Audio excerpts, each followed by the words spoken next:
Good morning, parents. Thanks for joining us for Coffee and the Word, where we talk about the Bible, everyday life, and parenting principles. We've been talking about the Spirit-filled life, and specifically, we're going to continue talking about the Spirit-filled husband.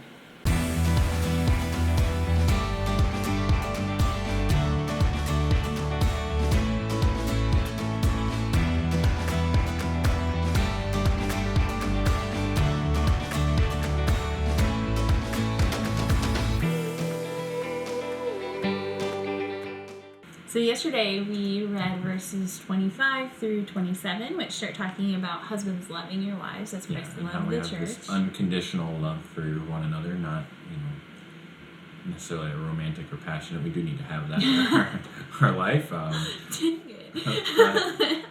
But specifically talking here. Hey, there's a triangle. Yeah. Of love. Yeah. Not today. Not today. No. Not today. Because maybe another day. Yeah, talking about intimacy. Passion, and commitment. Sorry. Not today. So we looked at how that was agape love. This is the commitment one. Yes, this is agape love. It's the commitment love. Yes. And actually, Paul is going to repeat himself. Husbands, love your wives, starting in verse 28, which is where we're going to pick up today. Yes. Because he kind of gives you like practical implications of loving your wife in this verse. So it says in verse 28, so husbands ought also to love their own wives as their own bodies. He who loves his own wife loves himself. For no one ever hated his own flesh, but nourishes and cherishes it, just as Christ also does the church, because we are members of his body. Okay. So, we're getting a little more context on what he means by love. So we talked about that unconditional aspect. Now he puts, again, an illustration, a picture illustration, so we can kind of like grapple with, in our own mind, what he means outside of just, what we read in Philippians 2 and how Jesus gave up everything and died on the cross. There is that. But then now there is this aspect that I am to love you as if you were my own body. Yeah. Because we'll get to it and we'll talk more in detail. But the two become one flesh. Like, we are one flesh together. And so often, we talked a lot about different reasons we might get there, but often there's this wall between us. And between us? No. I'm saying between a husband and a wife. Like live marriage counseling right here. We're just going to counsel ourselves in our No. marriage. But often there will be a wall between a husband and a wife that is built up for many different reasons. Right. And because of that, the two they're not acting as one flesh. But he wants to explain a little bit more about what this one fleshness looks like. And it starts with a husband nourishing and cherishing their wife. Caring for yourself, or caring for your wife the same way you would care for yourself. Right. And so if you're like, oh, those are big old words, because they are. Nourish and cherish. Yeah, what do those really mean? And simply it's providing and protecting for them. And so, I'm a word person, I like to look up definitions, so I would recommend, just open a Google tab right now and just type in nourish and see what it says. Or I can just tell you, because what it actually says is to provide food, health, life necessity. Life necessity. Yeah, Ooh, that is nourish. And so let's start there, just understanding what nourish means. So again, we're talking about the unconditional love.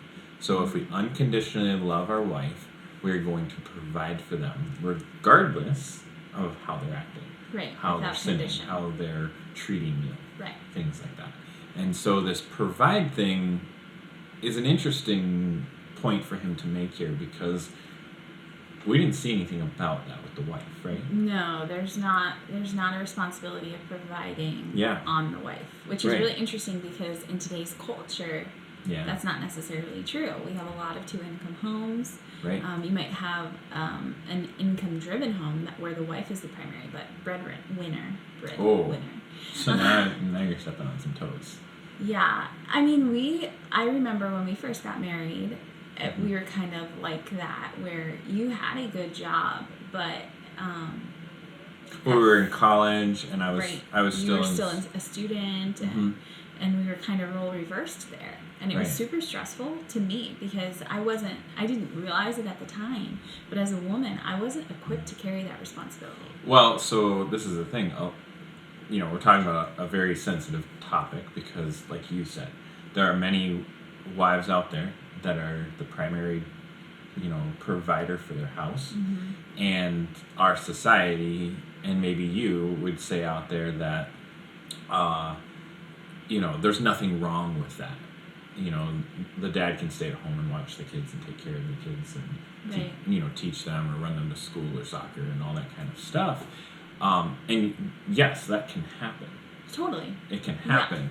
But what you may or may not recognize or believe or care to acknowledge is... Or just have evaluated from your own situation. Yeah, is how that's actually affecting your life and your home and your relationship between the husband and wife. Right, because when we operate outside of our roles, our God-given identity, Yeah. there's tension, there's stress, there's pressure, there's things where, gaps start to show, and we're not equipped to fill them because we weren't supposed to carry that responsibility or burden in the first Right. place.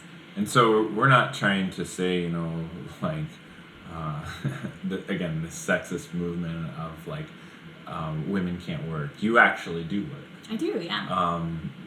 There are a lot of things, not to blow Christy's horn or anything like that, to say she's awesome, but, like, she does have 2 jobs, she does have her doctorate in education.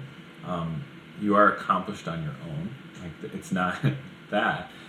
There are God-given things here that we see in a man's responsibility to provide for their household. Right. And a woman's responsibility, I mean, I know that's not in this scripture, like, as far as what moms are for their kids, but that idea of helpmeet and stuff, Yeah. like, I really wrestled with this. There was a time in my life where I love learning, I love education, I love teaching because it's my spiritual gift.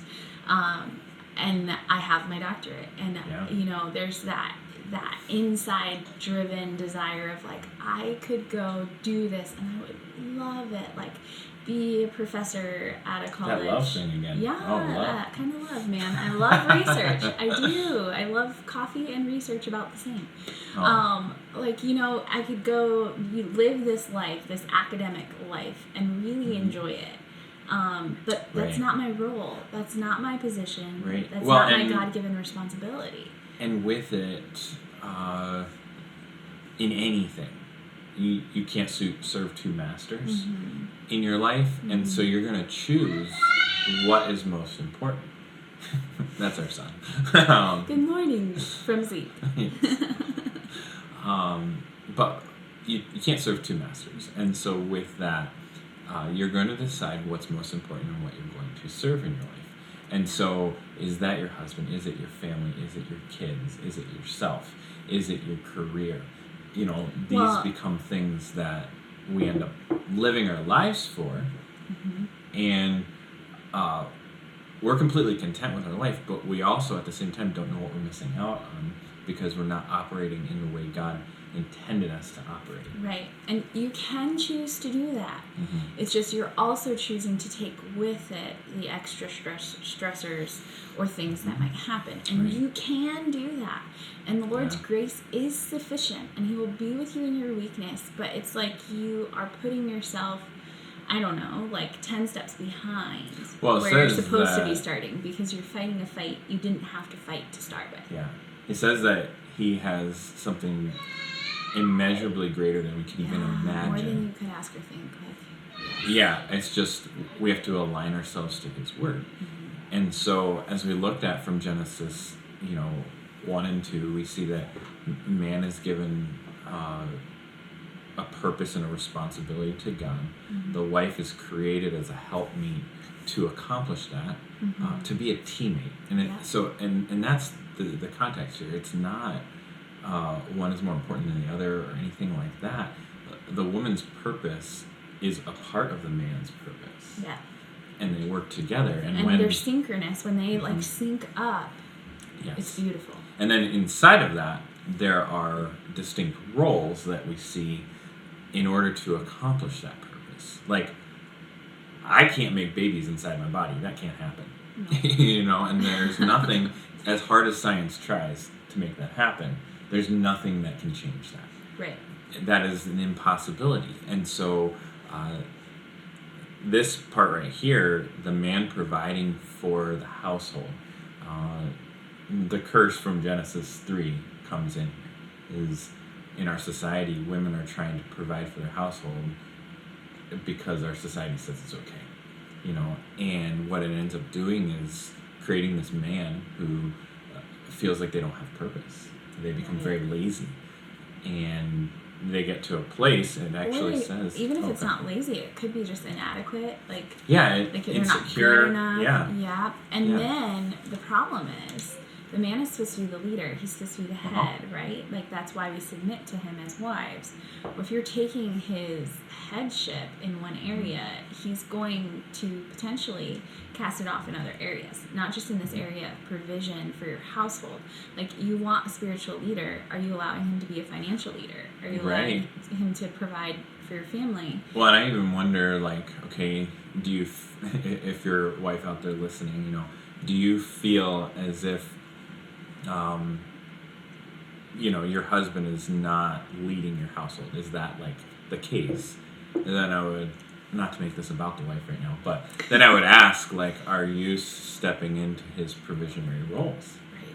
Because sometimes we just have to move out of the way. Maybe you're like, then the job won't get done. But remember the ministry example, like, get out of the way so someone else can do it. Like, and it even communicates, I trust you enough. And we're going to talk about that you enough when we get to kids too, is often just out of our OCD parenting thing that we, our kids leave a mess in the house, and rather than have them clean it up, we go and clean it up after them, and then we just like sit there and are frustrated and mad, and makes us angry. Never clean up after themselves. Well, he never made them do it. Right. He never taught them to do it. But one of the things that we see is, we just saw that it's the man's responsibility to provide. And so if we turn over to 1 Timothy 5, it says in verse 8, "But if anyone does not provide for his own, and especially for those in his household, he has denied the faith and is worse than an unbeliever." So worse than an unbeliever. Right. And I mean, you can read it in there. They're all it's in the male. Bible, I promise. No, but there are all male pronouns or whatever. I don't know my grammar. He's and things like that. It is the man's job to provide for the household. It is a God-given responsibility. Right. Regardless, that's why Romans 12:2 says, "Do not be conformed to this world, but transformed by the renewing of your mind." So you might culture and society. Feel like this is a little like, what are they saying? Things like that. This is what the scripture says. Right. And it goes against society. It goes against culture. And so when we were in college and planning to do ministry and things like that, ministry jobs don't tend to usually pay a lot of money. Right. But they have to, like, when you're in ministry training school, they have to prepare your mind for that and prepare you. They, like, taught us classes on, like, how to budget your life and things like that, Yeah. But one of the principles that they did was, say, try and live on the husband's provisionary income. Like, try and make your budget work to that. And then they said, the wife can work and do things. And we actually see in Proverbs 31 that the wife does work, and she does make money. And she does. She's entrepreneurial. She does a lot. But what they taught us was that that's all extra. Right. And so, like, when we make a budget and we say, what can we afford for housing and food and car and gas and travel and, like, for life to exist. We decide to live in the means of one income, when there's two. One income, and then the second income or the wife's income becomes the surplus, Right. And then you find yourself in a place where you're not stretched, right. Where so here's what it's can not happen. stressed. Here's what can happen is, maybe you're young and married and you're both working and you have these two incomes, and at the same time, like, your husband is like entry level and he starts climbing the ladder in his work, and so his income goes up, and you have kids and the wife stays home, but you're used to living this two-income lifestyle where you've spent every cent of it. And so the husband feels this pressure to just keep earning, keep working, getting overtime. I need this, I need to pick up this job, I need to do that. Because he naturally feels a God-given weight and responsibility to provide for his home. It is in him, wired in his heart when it was knit together by the Lord. And so we've made these choices. I mean, we've done it before. We've had seasons where we've had to reevaluate, reassess, and back up. We're not speaking from inexperience here. Yeah. Like, where you've lived a certain way and not realized, as a wife, like my choice to have Starbucks daily, or my choice to, go on this, like, girls' trip vacation, or whatever, or to, like, we need to have this, or we don't. Those are even just like personal things, but I'd say, we do it as a whole. Like, my kid needs to have the soccer uniform and be on this team and travel, and there are so many different things where it's not even about us, it's about like our household. Yeah, the internet bill, everyone needs a car, they need gas, and we try and carry the bill for our kids, and we're also in that process, not just like causing stress and separation on the providing side, but we're also creating this world where we're not teaching our kids responsibility and they making become them entitled because they've always just been given and never had to work for what they have. Well, and what you end up having is an absent father who works hard, who says, I work this hard so that you can have, or it'll be worth it because we have this trip coming, I can't believe you this treat vacation. Me this way. I give you all this stuff and I work so hard. Lack of respect. And he feels, because of his God-given responsibility to provide, that he's doing his job and working 60, 80, 100 hours and providing the phone, and that's his way of like communicating showing love. Yeah. And the love's not getting communicated, and then you get on your 1, 2, 3 weeks a year vacations, to make up for it all. And you think like that's going to make up for it all. Like, well, I took him to Disney, And you wonder why there's like a wall of separation. Yeah. Like we sometimes constructed ourselves with the choices that we make that make that necessary, that working like a slave, where maybe we could, sit back, assess, and make, some self-denial choices. Right. So, the principle that we learned and we've just modeled our own personal budget finances off of is just the fact that rather than say, okay, we make X amount of money in a year, this is what we can spend, like creating a life. We go, okay, as the husband, as a provider, this is what, I make a year. And our housing, like the necessities, bills, necessities of life. Our bills are paid from your income. And maybe you need to like reanalyze what necessities of life actually are too. Like phones are not a necessity to life, especially for your kids. Right. But like look at the necessities of life, such as housing, food, travel for work, not necessarily like vacation travel and stuff like that. Look at the things that are necessity to make life happen, and then look at what the husband makes, and could his income pay for all of that? You know what I mean? And then you get yourself in a place where you can analyze, okay, because what happens is if someone had to give something up, it's really the man's job to provide and continue. And so if the wife had to lose a job or something had to happen, you could continue life, you just lose all the extra. That's the principle here. Right. And then you're not, shoveling this huge burden on your husband to provide for a lifestyle that, quite frankly, you don't even want in the end because you don't have your husband there with you to enjoy it. Right. And so it's just, taking a step back and looking at that. Because men do have a God-given responsibility to provide. They feel the weight and burden of that. I'm not kidding. When I was in that role, I could not handle it. Right, and that's the thing is like, I can be a black and white, cold, dark human being. Okay, right. But that's actually a God-given talent and ability when it comes to stuff like that, because I can carry those weights and it doesn't emotionally affect me. You can keep going. When you were trying to carry it, or like an emotional wreck and breaking down. It's a roller coaster of a human being, and I'm not that person. I'm Right. not emotional. Right. So, like, we have to do our part as wives, you know, Mhm. as the husband and wife in our marriage, just to step back and go, like, okay, are we living the way that God intended us to? Right. Are we honoring and glorifying Him with our choices? Right. And part of that includes this, like, husbands, are you providing? Wives, Right. are you putting too much on your husband as a burden to provide for that maybe you don't have to? Free Right. him up a little bit. Let him be able to leave work and enjoy family time and not be stressed Right. about those things. And even husbands, you know, are you providing for your family and your wife, like the Bible says, like you would for your own body? Like, are you looking at your wife and kids and saying, okay, I'm going to provide for them? You know, because have you gotten lazy? Have you gotten the place where you said, okay, I'm just going to let her do what she wants to do because I've tried to lead the way, and the curse. She wants all these things. The curse and I'm from just Genesis not fighting 3. it. Yeah, and you just like you waved the white flag and walked away. You're not leading by example. You're not doing what God has called you to do, and it's creating that anxiety and that depression that's in your heart.